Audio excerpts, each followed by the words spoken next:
ऐसी घटनाएं जब जब घटती है, कोचिंग वालों के तरफ इशारा होता है तो सरकार कोचिंग के नियम बनाती है, कोचिंग लॉ बनते हैं, लेकिन कुछ दिन के बाद फिर ढील ढाल हो जाता है। प्रधानमंत्री को इसमें व्यक्तिगत रूप से इन्वॉल्व होना चाहिए और कड़ी से कड़ी उन लोगों को सजा दिलाना चाहिए और सुप्रीम कोर्ट को भी इसमें आगे आना चाहिए। अब एनटीए आज बोलता है ये पेपर कैंसिल, तुम्हारी उम्मीदें कैंसिल, बेटा चलो वापस से पढ़ाई करो। कितने बच्चे थे जो मजदूरी करते हैं, हम मुझसे पढ़ते हुए बहुत से बच्चे होते हैं जो खेतों में मजदूरी करते हैं। क्वेश्चन पेपर लीक हो जाना बहुत ही दुर्भाग्यपूर्ण बात है। देखिए 2024 में घटना घटी, 26 में घटना घटी है, बच्चे बहुत घबराए हुए हैं, परेशान हैं। ऐसी परिस्थिति में सबसे पहले हम उन बच्चों को भरोसा दिलाना चाहेंगे, उनको उत्साहित करना चाहेंगे जो काफ़ी घबरा गए हैं। उनके माता पिता भी काफ़ी परेशान हैं, तो तमाम बच्चों को, उनके पेरेंट्स को समझाना चाहेंगे कि आप निराश न हो, मायूस न हो। थोड़ी सी कहें हम, राहत की बात है कि सरकार ने त्वरित कार्रवाई करते हुए परीक्षा को कैंसिल किया है। अपराधी भी पकड़ा गए हैं, सीबीआई जांच की बात भी चल रही है। तो जो बच्चे निराश हैं, उदास हैं, उनको सोचना चाहिए कोई बात नहीं, परिस्थितियां तो कठिन आती ही हैं। ऐसी कठिन परिस्थितियों में सबसे बड़ी बात होती है धैर्य रखने की। तो आप धैर्य रखिए, दोबारा परीक्षा की पूरे दिल से, मन से तैयारी करिए और ये सोचिए कि अगर आपकी अच्छी परीक्षा हुई है तो और भी अच्छी होगी। अगर कोई कमी रह गई है तो उसको पूरी करने की कोशिश करिए, इसको दोबारा एक अवसर के रूप में लीजिए, न कि निराशा के रूप में।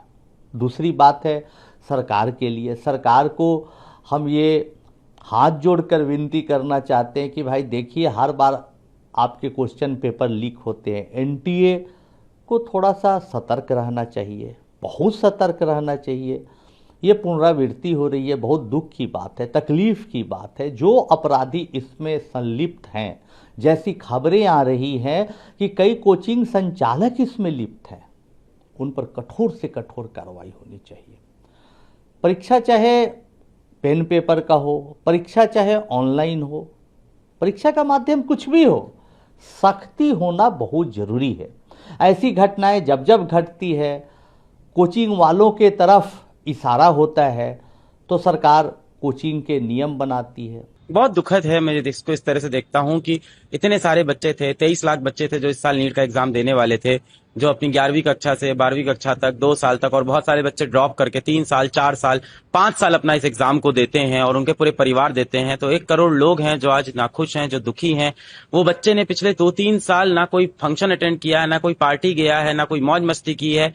हो सकता हो उसकी माँ ने गहने बेचे हों उसकी किताब खरीदने के लिए, हो सकता हो पिता ने नए कपड़े नहीं खरीदे हों। एक पूरा घर था जो लड़ रहा था कि हम किसी तरह से इस बच्चे को डॉक्टर बनाएंगे, और अचानक से क्या होता है कि वो बच्चा पेपर देने जाता है, खुश होके आता है, बोलता है मेरे 600 नंबर आ रहे हैं 720 में से, मैं सरकारी कॉलेज मिल जाएगा। फिर उसे पता चलता है कि उसके बगल में जो बच्चा बैठा था उसके पास तो पूरा पेपर था। क्यों? क्योंकि बगल वाले बच्चे के पिताजी अमीर थे, पेपर खरीद लाए थे, करोड़ रुपए दे दिया, 1 करोड़ 2 करोड़ पेपर लेके आ गए और पूरा पेपर उससे सही सॉल्व कर दिया। तो बच्चों का पूरे सिस्टम से भरोसा उठता है जब ऐसी चीजें होती हैं। वो भी तब जब एनटीए इसके 3 दिन पहले 4 दिन पहले एक स्टेटमेंट जारी करता है अपने ट्विटर पे, और एनटीए लिखता है कि ये कोई स्कूल का एग्जाम नहीं है, ये नेशनल लेवल का एग्जाम है, आप चैन से सो, हम एग्जाम संभाल लेंगे, फुल प्रूफ सिस्टम है। कहते हैं स्कूल का एग्जाम नहीं है। भाई इससे अच्छा तो स्कूल का एग्जाम होता है। मैंने नहीं सुना स्कूल के पेपर लीक हो रहे हो कम से कम। तो इतनी बड़ी नेशनल एजेंसी का पेपर लीक हो जाता है, जो बच्चे डॉक्टर बनने जा रहे हैं उनका सपना टूट जाता है। अब बच्चे सोचिए कितना मेंटल प्रेशर में होंगे। 3 साल 4 साल इस एग्जाम की तैयारी की और जाके पेपर दे के आए, पेपर अच्छा हो गया, आप सोच रहे थे रिजल्ट आएगा, उम्मीद थी। अब एनटीए आज बोलता है ये पेपर कैंसिल, तुम्हारी उम्मीदें कैंसिल, बेटा चलो वापस से पढ़ाई करो। कितने बच्चे थे जो मजदूरी करते हैं, हम मुझसे पढ़ते हुए बहुत से बच्चे होते हैं जो खेतों में मजदूरी करते हैं, दुकान में काम करते हैं, घर घर में काम करते हैं, साथ में नीट की तैयारी करते हैं, किसी तरह से समय निकाल के तैयारी कर रहे थे। अब वापस वो अपने काम पे चले गए होंगे, पैसा कमा रहे होंगे, घर में कोई बीमार होगा, वापस आके फिर से पढ़ाई करनी है। बहुत सारे बच्चों का सपना यहाँ से टूट जाएगा। नीट पेपर हुआ है, ये लाखों बच्चों के जीवन के साथ खिलवाड़ है, उनका कॉन्फिडेंस तोड़ा जा रहा है। और सबसे दुर्भाग्य बात क्या है, बात पता है, 2 साल पहले 2024 में भी सेम घटनाएं हुई थी। सीबीआई इंक्वायरी हुई, कुछ नतीजा नहीं निकला, जिसका ये मनोबल बढ़ गया। फिर इस बार किया उन्होंने। लाखों बच्चों का भविष्य खराब होता है इससे, और कॉन्फिडेंस खराब हुआ अलग। और आपको सबसे अद्भुत बात क्या लगेगी, इसकी जानकारी किसी एजेंसी ने नहीं दिया, बल्कि इसकी जानकारी सबसे पहले बच्चों ने सरकार के पास पहुंचाई कि हमारा पेपर लीक हो गया है, देखिए यहाँ पर। गवर्नमेंट की जो एजेंसी है उन्हें ये पता चलना चाहिए यहाँ पे। तो हमने जो एजेंसी को दे रखा है ये पेपर लीक, ये एग्जाम कराने के लिए, ये समझ में नहीं आता इन्हें पेपर कराने के लिए दिया गया या लीक कराने के लिए। एनटीए को दिया गया, नेशनल टेस्टिंग एजेंसी, उसका नाम होना चाहिए नेवर ट्रस्टेबल एजेंसी। मतलब आप समझिए 10 रुपए का बच्चों का जो डाइपर और पैम्पर्स आता है ना, हगीज उन सबों का, वो लीक नहीं होता, इनका पेपर लीक हो जाता है। इतना घटिया इन लोग की व्यवस्था है। और इसकी जांच किसको देंगे? सीबीआई को। सीबीआई कब कौन से नतीजे पे बढ़िया से उतरेगी काम से, कहां जाएगा बच्चों का, ये हम बता रहे हैं। अगर ये सीबीआई को गया ना, बच्चों का एमबीबीएस कंप्लीट होगा, तब तक इनकी जांच चलती रहेगी। सुप्रीम कोर्ट के किसी रिटायर्ड जज को इसका एक ऑब्जर्वर बनाना चाहिए, और एक टाइमलाइन के अंदर में कौन जिम्मेदार है उसको कड़ी सजा होनी चाहिए। अगर सजा नहीं होगी तो फिर आज राजस्थान केरल नाम आ रहा है, कल कोई और राज्य नाम आएगा यहाँ पे, बट अल्टीमेट बच्चों का भविष्य खराब हो जाएगा इससे। एकदम खिलवाड़ किए हैं। प्रधानमंत्री को इसमें व्यक्तिगत रूप से इन्वॉल्व होना चाहिए, और कड़ी से कड़ी उन लोगों को सजा दिलाना चाहिए, और सुप्रीम कोर्ट को भी इसमें आगे आना चाहिए।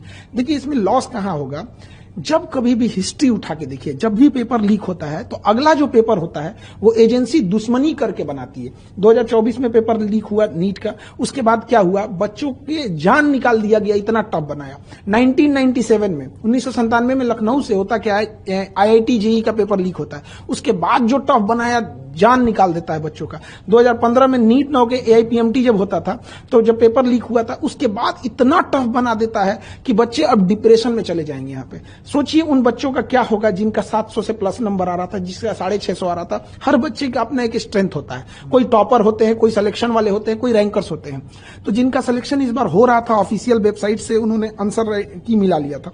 अब बच्चे हम लोग के पास आ रहे हैं डिप्रेशन लेके। एक बच्चा था, इतना पढ़ने में बढ़िया था, उसकी मम्मी डेथ कर गई थी इसी जनवरी में। उसको हम लोग ने इतना मोटिवेट किया कि बच्चे देखो पढ़ाई करो, अच्छी बात है, अगर अच्छा एग्जाम निकाल लोगे तो तुम्हारे सब कुछ घर की चीजें सही हो जाएगी। आज वो बच्चे को हम किस मुंह से जाएंगे वहां पे? आज वो पूछ रहा है हमारे ऑफिस में, हमारे पास हिम्मत नहीं है कि उसके सामने जाके कह सके, वो तो टूट जाएगा। और एनटीए को क्या समझ में आ रहा है? तो ऐसे बच्चों को, बहुत सारे ऐसे बच्चे, एनटीए कह रहा है कि हम दोबारा फॉर्म नहीं भरवाएंगे, दोबारा पैसे नहीं लेंगे, जो बच्चे रजिस्टर्ड किए थे उनका दोबारा एग्जाम ले लेंगे। एनटीए वाले लोग करोड़पति हैं, घर में बैठे हैं।